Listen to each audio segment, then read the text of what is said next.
This podcast is part of the Pull Up a Chair podcast network. Let's build community through connection, conversation, and collaboration.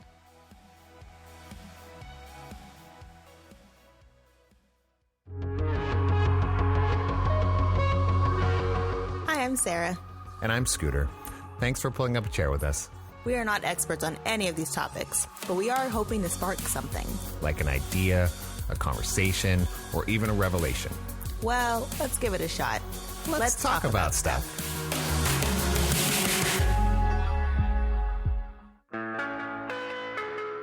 Hello, everyone. Hello, everyone, again. Yeah. Again, everyone. How do you say that? Welcome back. Do you say everyone again or hello again, everyone? What? No. Which way do you say it? Neither. Then how do you say it? Hello, everyone, again, or hello again, everyone? I think it's hello again, everyone. Huh. Yeah. To me, they both sound the same and wrong. No, I think mine's right. They both sound wrong to me. I said it wrong. Not yours. I said them both, and they were both wrong. I don't think that's how that works. What? Just because I said it means they're both wrong. No. Oh, you've trained me wrong then. That's for sure. Well, hello, everyone. Let's do this again. Or still. Well, we're continuing this conversation. What are we doing? What do we do here on this? We just talk about stuff. Talk about stuff. All right, so what are we talking about this time? Don't know yet. First, we got to what? Talk about a good thing. Good thing! Let's do a good thing. So, you go ahead. This is on you. Okay, so my good thing was recently I got to hang out with two of my very best friends and hang out with their families and laugh and drink a lot of whiskey and tequila and just enjoy them in all of their glory. And it was wonderful, and I haven't physically seen them in over a year, so it was nice to just sit with them and hang out and just enjoy life. Everything's changed, right? Like, I'm hoping people have changed in the sense of different priorities. Just seeing your friends is exciting now. Right? It's like every time they want to do something, it's yes, we will be there. Before it was like, well, maybe we'll have to plan and see what happens. Now it's like, no, we're going to do this. Yeah, as we get safer in society and expand our bubbles. Yes. Yeah, we missed you. The family missed you, but you did go see your friends, and that was amazing. Yes, it was wonderful. Yeah. Next time I'll take you guys with me, maybe. I didn't hear from her for hours and hours on end. I was like, she must be enjoying herself immensely. So much. I got to hang out with my nieces, and they're just the cutest little people in the world. They're hilarious. Oh, they are hilarious. Yeah. All of our nieces, nephews, oh my gosh, they have something to bring to the table. Yes. Oh, that could be a whole subject I know. at one point. So maybe it will be, but let's stick to that being a good thing. Yes. On my end, honestly, it's something that I did for myself, was I'm making a lot more time to bass. What does that mean?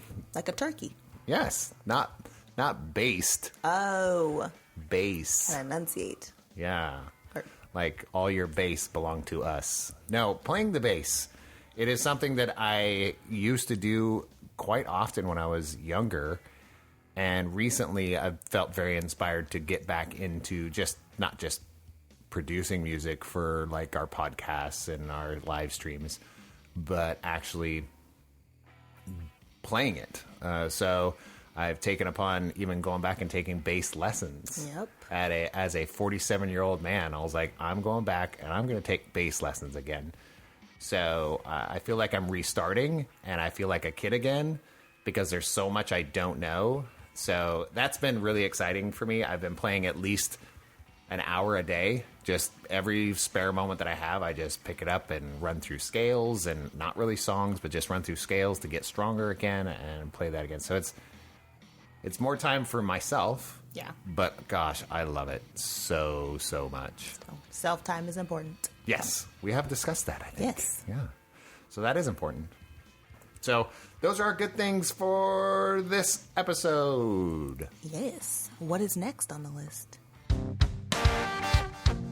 Advise me not. We have a topic. Yeah, we do. It was submitted, if I've not... It is submitted by a family member, this one, very close. I haven't got permission yet to shout these people out yet, but who... There's no need. We love you. You know who this is for. What is our topic for our Advise Me Not? Today we will be discussing... Ooh, that was bad. Today we will be discussing... What's scussing? It's like when you want to discuss something, but you're too lazy to, so you just discuss it. And you want to punch your husband across the table? I mean, not today, but... Handling toxic relationships. Yes. This is where we are going to give some strong opinions about some things. Very strong opinions. And if you guys know us personally in our current season, we're pretty nice people. We're pretty easygoing, but we're very opinionated people. And that has made us who we are. So we're not ashamed of it. We just don't express it all the time. Right. I think you call it coding. That's a part of it. Yeah. Yeah, it's a little bit of coding. Yeah. So let's go with that. She has a broken down little list. My pocket is empty. I've written down nothing because I was like, man, I could ramble on forever. Oh, I thought you were going to say you've never had a toxic relationship. Never. Wow. Never. So lucky. That is like an alternate universe. I wish that was true. We'll get to some of those now. Go ahead. Okay. So my first thing when it comes to handling toxic relationships is that you have to be able to tell whoever this person is, family, friend, parent, sister, whatever, what you want and what you need from them, from that relationship. And not only do you have to be able to say what you want, you have to be able to stick with it. Because there's plenty of times where you're like, I've already told you once that this is how I want to be treated. And they're like, yeah, whatever. We're going to keep doing it my way. And then you just let them. And then you're wondering, man, why is this so bad? Because you let them. So you're saying, no, I agree with you. This is not what I feel you're saying is you could be creating the toxic relationship or allowing it to become toxic. Yes, because in reality, there have to be two people to have a relationship. Whoa. So if you're feeding into that toxic relationship, that's also on you. That's a revelation for so many people, including myself. It's hard to come to that reality that no matter how crap a person is and how crap they treat you, they only get to treat you that way because you let them. It's true. There's been, just in our relationship, there's been a couple times you're like, no, you don't get to treat me like that. And I'm like, okay, I guess I'll try one more time. And then she goes, no, I told you once. I'm done. And I was like, okay, that I can't do. Right. Yes, that has occurred. Yes. Like treating you like you're somebody else. Yes. That's hard at the very beginning. And I'm going to kind of go off of that as like at the beginning of anybody's relationship. And I'm not talking about, I don't want to like just talk about husband and wife or girlfriend and boyfriend or significant other or whatever. We're talking about any relationship. Yes. Friends, family, siblings. Coworkers. Coworkers is a big one. If you let that person treat you like that and you tell them not to and they do it again, you don't need a relationship with that person. No. But also, when you're in a relationship that, like, everybody has different jobs. I think it's 7 times in a lifetime you change careers, whatever. But when you go into a new job, do you treat all your coworkers like you treated your last coworkers because the last coworkers did something a certain way? Well, that doesn't make any sense because those are a whole new set of human beings. Yes. And that's something that I'm still learning, and that is something that I almost got smacked in the forehead with by you, was treating you like somebody else that I had a relationship with, either professional or intimately. And you're like, no, hi. I think what was you go, hi, my name is Sarah. Yes. And I was like, oh, as soon as she would say that, I was like, okay, I need to figure this out. Yes, my past transgressions and toxic relationships do change me as a person and affect me in ways that I can react differently.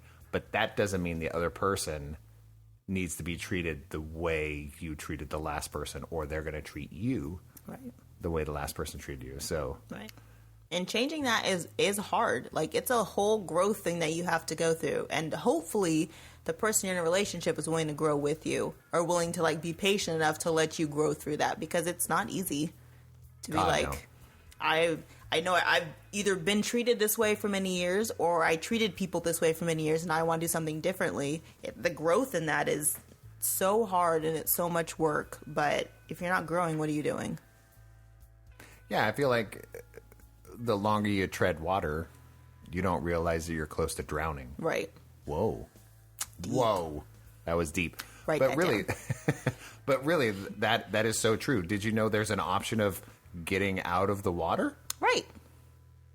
And a lot of times you don't see that. Or crazy, just stand up. You don't have to get out of the water. Sometimes it's only 3 foot deep, Right. and I'm a 6 foot tall man. stand up. Sometimes it's just Well, I think the phrase that Sarah uses a lot. We talk about the statement of cup half full and cup half empty. Yeah. Because And I we like talk to about say, that. Yeah. turn that cup upside down.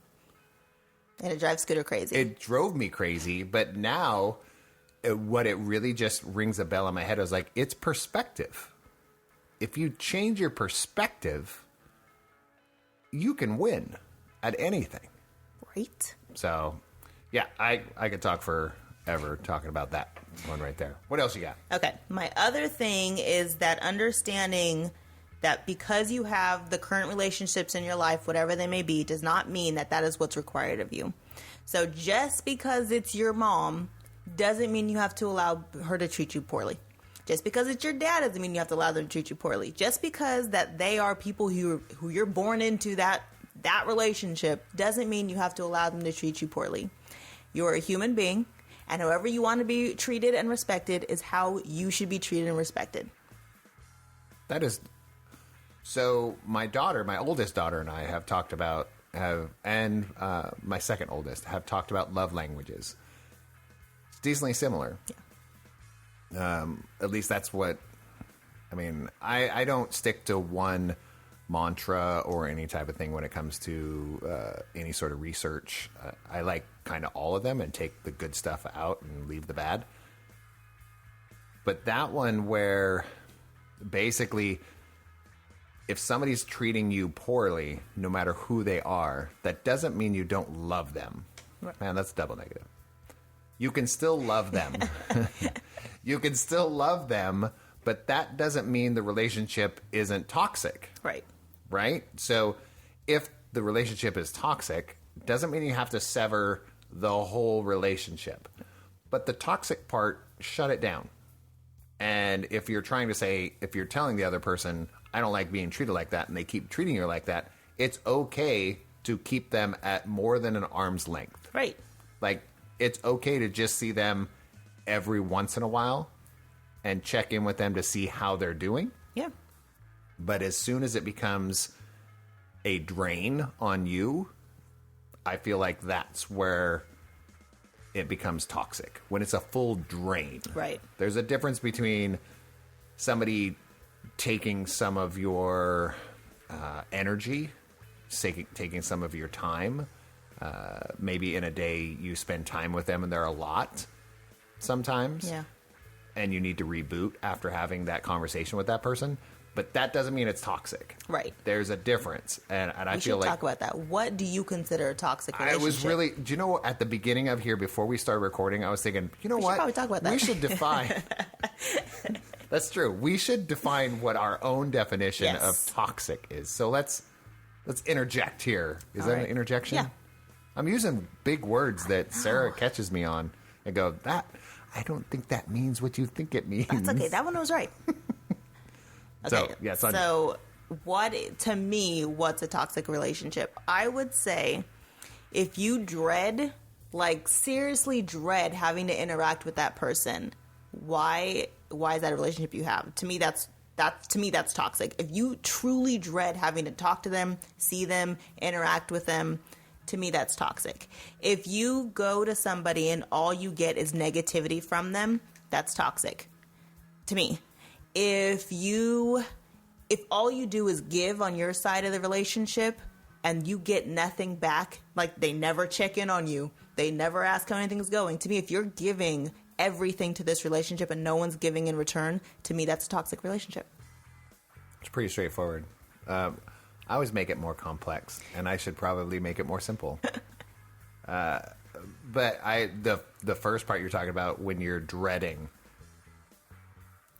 seeing that person or talking to that person, I always have to evaluate whether that's my social anxiety that's in the way, or is it because it's them? Right. And if it's because of them, and I don't say just because that person is, and you have a toxic relationship doesn't mean they're toxic for everyone. Right.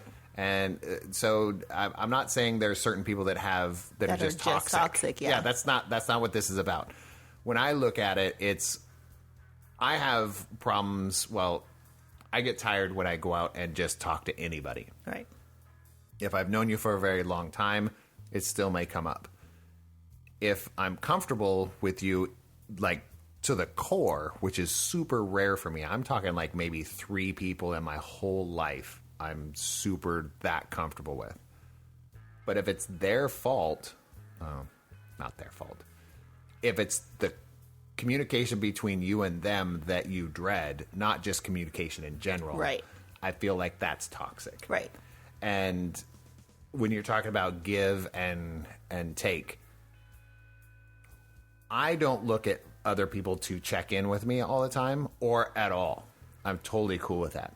What I find toxic is when we do check in, I'm exhausted, I'm upset, I'm frustrated, I feel depressed after the conversation. That's toxic. If you're bringing things into my emotional being that don't make me feel either okay or good, then I'm done. Yeah. And I'm talking constructive criticism is very welcome. I welcome constructive criticism. Right. That's not negative. So, pardon me. That's where I would come from as toxic, is if exactly what you're saying is like give and take. And that doesn't mean you have to give me stuff or attention. No. Just be somebody to hang out with, and we don't do anything, and I feel good afterwards. Right. Good relationship. Yeah. I'm cool with that. But it's also like, if I tell you this is what I need, like from our relationship, I need you, when I see you, everything can't be negative, right? Everything, I'm here. I understand vent sessions. I understand getting stuff off your chest. I'm cool with that. But every conversation can't always be about you, and it always can't be a vent session. Because then again, you're only you're only taking from that relationship. You're not giving anything. So if you're, and this is an honest question to you, how do you separate yourself from somebody that is toxic, that is still it's a family member or a friend you've had for a while, and they're going through a season, or you're finding out they're toxic or something like that? How do you distance yourself from that in a conversation? Here's the interesting thing, and again, this is probably because of who I am and the way that I deal with my friends. I've learned that for people in my life, if I don't reach out, for certain people, if I don't reach out to them, they will never reach out to me. And it's not because, it's not that, and to me that proves that we never had a really strong relationship to begin with. So I was holding on to relationships that were kind of toxic because I was like, well, that's my buddy, and this is what we do, and I'm here for them if they need me, which is great, but then they're never here for me when I need them. So like we're so, everyone's so big on social media. So like when stuff happens in your life and those people still don't reach out to you, but they consider you friends, to me, that was never a healthy relationship to begin with, obviously, because if it was, there wouldn't have to be, I wouldn't be waiting for you to see how I'm doing. Not waiting for you, but I don't know how to explain it. Like, I shouldn't expect things from people. I don't know. What am I trying to say? You shouldn't. I feel like I'll go in this direction. Maybe you can identify with this. I had one of the worst Januaries, or let's just say month, of my life in a very long time. We're talking probably a decade. And during that, I mean, I've gone through a lot in that decade. Yeah. But that was one of the worst. I had one of the worst months I've had in a long time. I did not post it on social media. That's asking for attention. Right. But I did separate myself from some of the things that just took a little bit more time from me. And a handful of people reached out and said, "Hey, Scooter, are you doing okay? Yeah. Is there anything I can do?" Yeah. And to me, that's all I needed. Right. I didn't need them to take care of the issues that I had because there's nothing they could do realistically. There's actually nothing they could have done that could to rectify the situation. Right. But them just reaching out and saying, "Hey, I noticed you're not doing certain things right now. I hope you're okay." There's probably a half a dozen people. Yeah. That reached out and asked that question. And I told them what was going on. It's not a secret. Nothing in my life's a secret. I just feel like some of it, I just don't put it on blast. Right. But for those people to reach out and ask that specific question, that's why those half dozen people are in my inner circle. Yeah. Because we don't have to talk about that stuff. But we can if we need to. Yeah. And I think that's where I find the non-toxic relationships. Yeah. So For sure. All right, so that's a very, very long definition of what we find toxic and not toxic. And the cool thing about the definition of defining something like that, it's going to change. Yeah. We're human beings. We should be evolving and we should be changing our minds. Yeah. That's what we should do. I think another big thing to really tell if like you have some toxic relationships in your life is when you have a conversation about that relationship with somebody else and they're like, WTF, that there's a sign for you that maybe you should actually look and see what's going on in that relationship.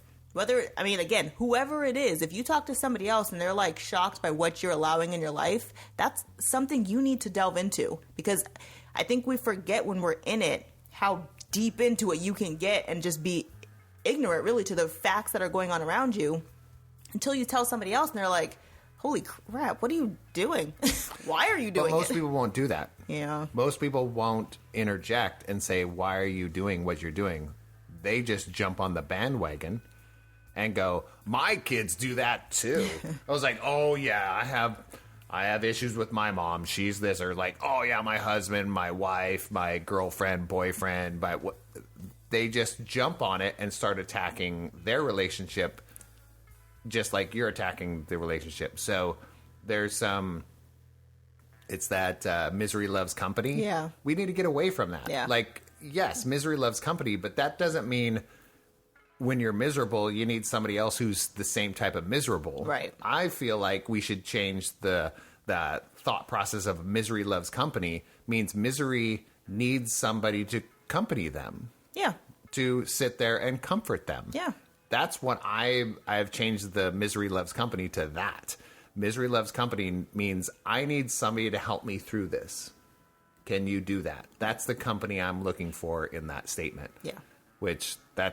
Yeah. Because, me and Scooter have had this conversation because there's sometimes where Scooter he's that misery love company person. Not that he wants to be like, I'm miserable with you, but he also likes to, he likes to tell you like what he's thinking and exactly how it can match up with what you're thinking. Like, he likes to be empathetic. There's the word I'm looking for. But he also likes to tell people what to do. Oh, yeah. And sometimes in some relationships and some conversations, that is not what people want. Yeah, I become the toxic one. Yeah. I get that. I'm not above being toxic for somebody else. Right. That's no way. I mean, you talk about science. There's two elements that some elements go together beautifully, and they make something even more amazing. Two other elements, you put them together and you cause chaos and explosion and very bad things. Yeah. And you create arsenic and all those. I was like, no, it's just, right. You got to look at those things. But the entity itself is not toxic. Yeah. The relationship. We're talking about the relationship, Yes. not the person. Yes. So I know that I'm toxic for other people. And that either I change what I'm doing, or I was like, okay, they don't need another friend that's crappy to them. Yeah. I can be But again, you have to tell people, like, hey, or you can tell me and then I'll tell him. But sometimes you have to be like, hey, stop talking. They don't want your advice. They want you to shut up and listen to them. So please do that. So true. Because I love doing that. I know. So I'm going to say another big one that I feel like gets overlooked when you're handling toxic relationships is therapy. There's, in certain cultures and things that are out there, therapy is still considered like this taboo thing that only like really hurt people need. And it's not. It's a weakness to right. some. Yeah. And I don't understand that. And sometimes it's like that third party, that outside source where you just get to literally let everything go and cry and be upset and laugh and whatever you need is so healing for people. And ignore what everyone else tells you. And if you really feel like you need to go talk to somebody, friends are great. Go talk to a therapist. For me, it was so needed. I didn't even realize how deep I was in it until I sat down and talked to somebody who was outside of it and was just like, so let's talk about this because I don't think you're understanding that you shouldn't be treated this way. And I'm like, oh, really? That's not normal. Interesting. And therapy comes in many different levels. I look at it that way. Sometimes it's venting. Yeah. Sometimes you need to vent. Yes. And if you have a vent session with a good friend, that is therapeutic. Yes. And if it's therapeutic, you basically just had therapy. Yeah. It doesn't always have to be from a licensed professional. We do recommend that. But know that if you're going to the same bar 3 nights a week and unloading on the bartender 3 nights a week, your troubles, that's your version of therapy. Yes. Is it healthy? Probably not. But look at that and go, hey, maybe that's something I should talk to a professional. Right. And then I would have less sessions with the bartender, because the bartender just wants to serve you drinks. And we're talking about even if it's just a bartender or a friend. Yeah. Some of those friends are really trying to be there for you and enabling you to be toxic to them. Right. So I don't want this to be one directional and say the other person is the part that's toxic on the relationship. Look at yourself. Yes. Yourself. You could be the one that's the toxic relationship, part of the toxic relationship. So look at yourself and separate yourself and go, every time that I go over there, what am I talking about? Every time I talk to this person, am I complaining about my significant other? Am I complaining about my kids? Am I complaining that I'm fat? And I'm complaining that, I mean, if you're doing that every single time you talk to that person, you might be the toxic part. Right. And they're not telling you. Right. Because they want to be there for you. Yes. So that's the cup upside down stuff that Sarah's been teaching me over the years. Yes. Do you have any more? These are amazing. I'm like super excited. What do I have left? So I think another big one is that it's okay to say no. It's okay to say, I don't want to go. I don't want to talk to you on the phone. I don't want to chat with you. I don't really want to see you right now. It's okay to offend people by saying, I don't want to because it's not good for me. Because people, I mean, don't get me wrong, people are going to be upset. If you say, I don't want to go to that family gathering because, just because, you don't have to give them a reason. You could just say, I don't want to go, and people would still be offended. Mm-hmm. Who cares? Mm-hmm. Because if you're doing it to make yourself healthier, mentally, physically, emotionally, spiritually, who cares? That's true. You have to take care of yourself. That's very true. And in a close relationship, I'd say this is how, personally, I feel Sarah and I, again, this is me trying to do the empathy, give an example kind of stuff. That's just what I do. And I end up just talking about myself. Yeah. That's the crappy part. Is like I try and be empathetic, and then I just talk about myself. Yes. So I just sound like an egotistical dick. Well, can I say that? Yeah, I just did. Maybe I'll edit that. But I really do. But what I'm looking at is when we have those discussions of, do you want to go do something? And then somebody says, no, I don't want to. If you're in a really good relationship, sometimes the question saying, well, why not? Are you okay? Right. That can be an actual concern because that it's out of the norm. Right. Sometimes it's out of the norm. So if you're being intuitive, is that the right word? Yeah. If you're with the other person's actions and relationship and feelings, sometimes you go, is everything okay? Yeah. Because those are small little signs of depression or, right. Isolation or not, all those types of things, self-esteem problems. Pay attention to those, to the people that you actually care about and understand. Yes. So that's a whole nother topic in itself, yeah. But that doesn't mean the relationship is toxic. No.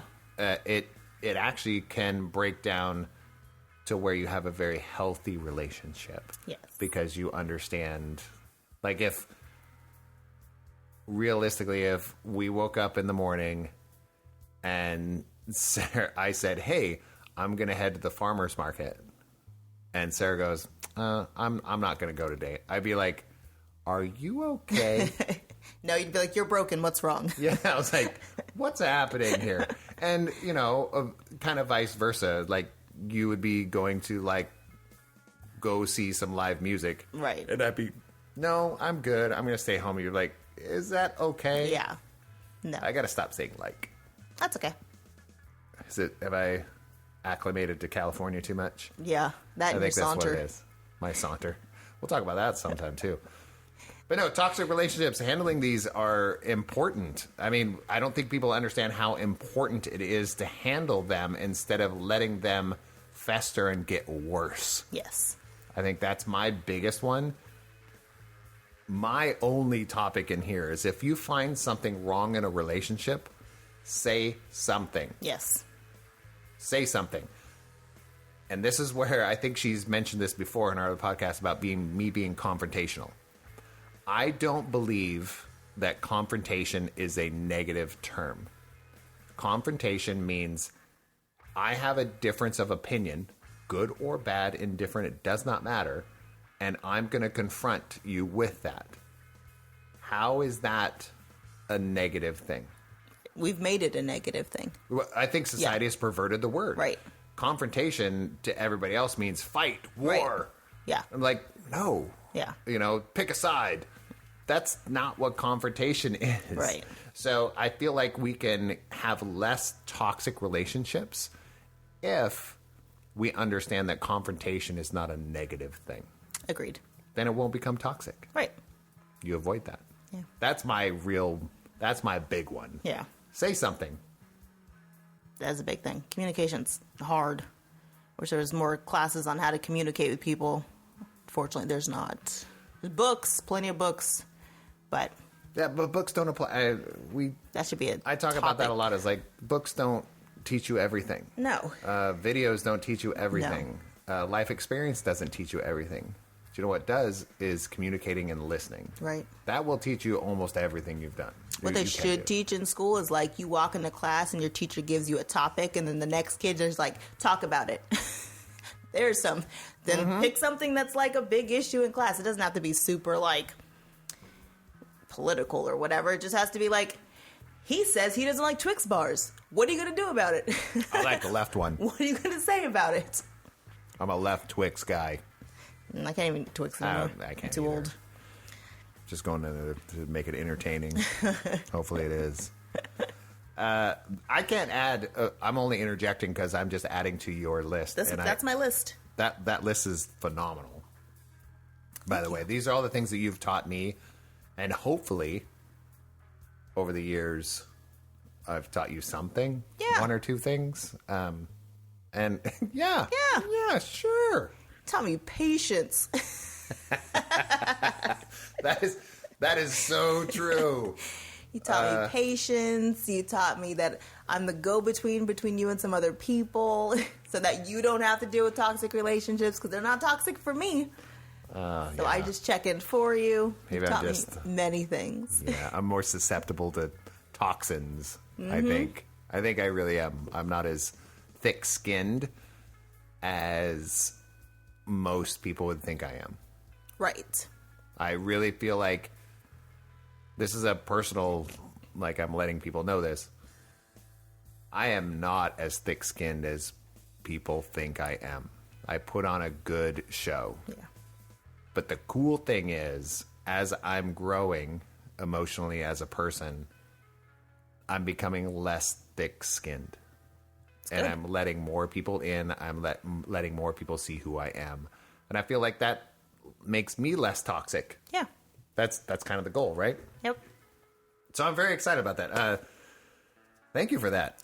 You're babe. welcome. That was intense, and I love talking about like real stuff.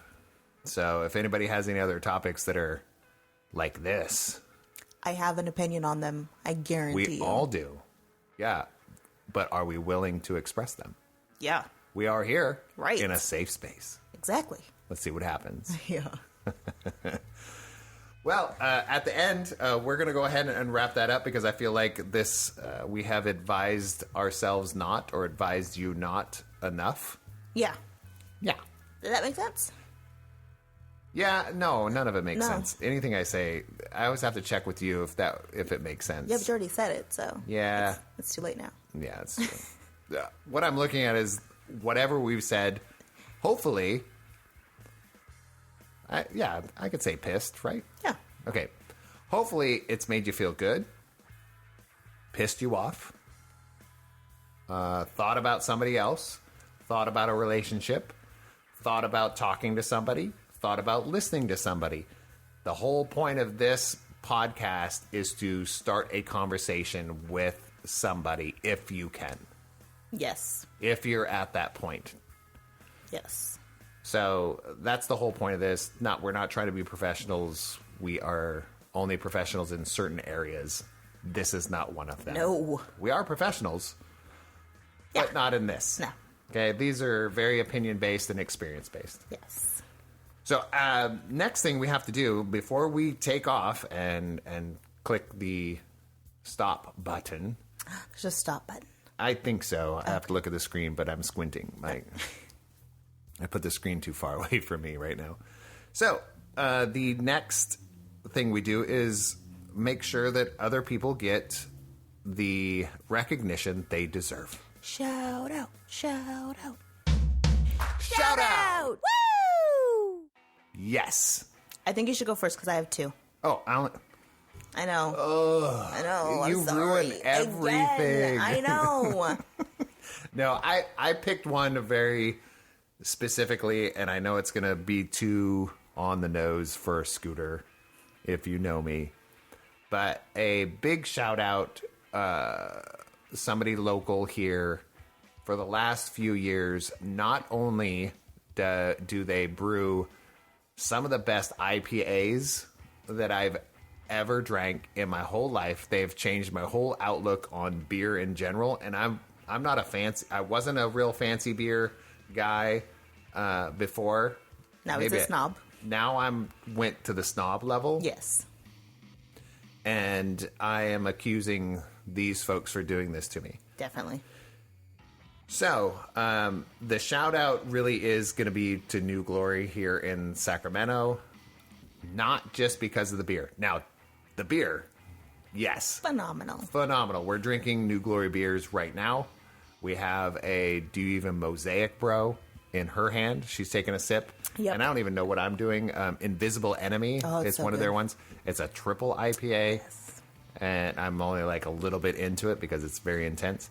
But the shout out, yes, I could talk about the beer forever. But the people there, that some of them have come and gone, not very many. Yeah. But the people that we have met there, that still work there, the brewers, the owner, the people that manage the tap room, The beer tenders. the beer tenders, the people that do their social media. even the people that have kept their books. Yeah. All of them, I feel have become part of my inner circle of community. Yeah. So, yes, I'm going to mention some names. Oh, so, no. All right. Here come some names. Kyle, you're not there anymore, but I love you, dude. The things you put in these beers have made me a snob. Yes. And not only that, you're just a cool dude. All right? Nikita, oh my gosh. You just listen to everything we have to say. I'm just going to go down the list and then go through them. Houston, Gary, Jared. Gosh, where are we going to go from here? Stephanie. Sarah. With an H. Yeah. So it's a beautiful thing. And of course, everybody, the owners and everything that we've conversed with and done business with, we really, truly, there is a formula there that is working, and we appreciate you as not just somebody who makes beer, but as a community member. Yes. And somebody that just takes care of the people that they work with and serve, I guess. Yeah. Yeah. That's me. I liked it. All right, so I have two. The first one, I know, is Tasty Morsels. Oh, my God. Out of the Fresno area, Fresno, California, by the way. So they make some of the best bread I have ever had, and I am a food snob, very much so, and when it comes to bread, even more. But she makes the best pretzels and pretzel bread and challah bread that I have ever had. So if you can find her, she's everywhere. Tasty Morsels, and I highly suggest that you order something from her and then don't share it because it's that good. My second one, actually has to do with our topic, because a shout out to Valerie, and a shout out to any of my high school friends who, when I was in a toxic relationship and they tried to tell me about it and I didn't listen. But as an adult, I totally and 100% see where they were coming from, which is crazy. I mean, talk about growth. Again, when you're in it, you don't see it. But such a shout out to them for being good enough friends, for being like... To try. Yeah. For enough to love me enough to be like, that's not right? I'm like, no, this is great. This is the way it's supposed to be. So I love them, and thank you. Oh, my God. That sparked a lot of emotion in me, by the way. Sorry.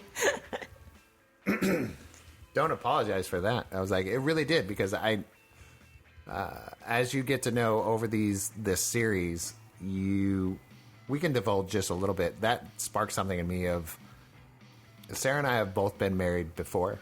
Yes. And we both have kids out of previous marriages. Yes. And we have no kids together. Right. Yet, all of our kids are our kids. Yes. So, there's been some... And I'm not, when it comes to my past relationships, my marriages, not as toxic as the ones that were in between the marriages. Those were way worse. But I think that's a subject for a whole nother podcast. But realistically, some of those relationships, when somebody was telling me, dude, what are you doing? I'm like, I'm having a good time. What are you talking about? This is amazing. And then, yeah. Yeah. You don't see it till you stand up. Yeah, stand up. If you're treading water, do something different. Yep. Stand up. Look for the shore. Yes. Somebody's trying to help you out. Yes.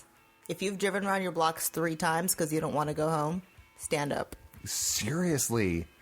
If you find something else to do on your way home, yep, and then don't go home, yep, there's something wrong. Yep. Stand up. There's something wrong. Yeah. So we're going to end it on that. And I think that's a positive thing. It's like, stand up. Right. If you're treading water, try standing up. Yeah. Whoa, you did that to me. Sorry. Thank you, everyone. We will talk to you next time and give you a bunch of advise me not things that you should or should not do. More it's up to you. Opinions. Yeah, just opinions. Yeah. Love y'all. Thanks. Bye. Bye.